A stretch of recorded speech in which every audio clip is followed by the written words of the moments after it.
Bill Walker in Palmdale, Florida. Sam Chu Lin near Tuber City, Arizona. The Navajo Indians welcome the additional funds for the purchase of grain and water for their dying livestock. But there is a bigger problem, getting the supplies to where it is needed. For Channel 10, this is Sam Chu Lin and news photographer Gary Locker near Tuber City, Arizona. From KOOL-TV, Channel 10 in Phoenix, this is Cool News with Sam Chu Lin. Good morning, it's the weekend, and this is the top of the news. Tonight, an explosion and fire have ripped through a West Virginia oil company plant, killing at least one person. Another is missing. The blast and fire from 4 45,000-gallon storage tanks has closed down U.S. Highway 119 at Monitor, West Virginia. A post office and 4 homes have also been destroyed. This morning, all eyes are on the nation's capital and the wedding of President Nixon's daughter, Tricia, to Edward Finch Cox. The weatherman has indicated there will only be a 10% chance of rain, meaning little probability of the ceremonies in the Rose Garden being affected. Water anchor in Phoenix in 1968. He's also worked in San Francisco, New York City, and Los Angeles. As a correspondent for CBS News, he reported to the nation the fall of Saigon. He's been honored by AP, UPI, and received the National Headliners Award for his documentary, Chu Lin is an Old American Name. He now lives in Sunnyvale with his wife, Judy, and their 2 sons. Please welcome a true broadcast pioneer, Sam Chu Lin. We have faced many challenges. Better yet, we have contributed much to this country, and we are part of it. Chinese who are proud Americans. Thank you tonight for the acknowledgement, and thank you for coming.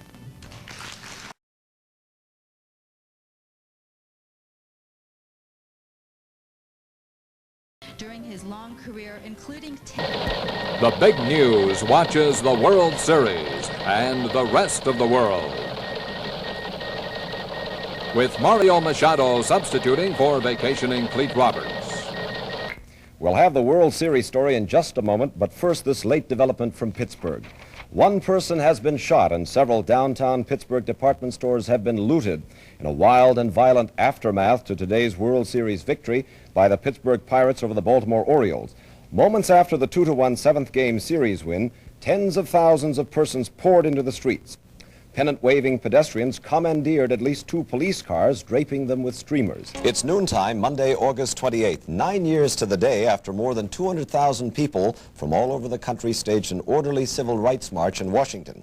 And 1 day to the day after about 400 people from Hollywood staged an orderly march in the Western White House at San Clemente. The 11 o'clock report. The most complete news to this hour. The flames did burn 350 acres of the Condor Refuge, but the 60 rare birds are spending summer in the southern Sierras. It's still a couple of weeks until the traditional Labor Day start of presidential campaigning, but no one apparently has told the candidates. President Nixon is at the Western White House in San Clemente for a rest, but he's been busy since his arrival with business and politics. After 9 months as a member of the United Nations, Communist China used its veto today for the first time. The diplomatic blow was aimed at Russia, but fell on the tiny new nation of Bangladesh. 10 Emmys. And today Machado works as a freelance journalist, and you may have seen him in a few movies pretending to be a journalist, if you can do that. Please join me in welcoming Mario Machado. Thank you very much. It's an honor to be here with all of you tonight. I'm delighted to join these distinguished other communicators in receiving an award.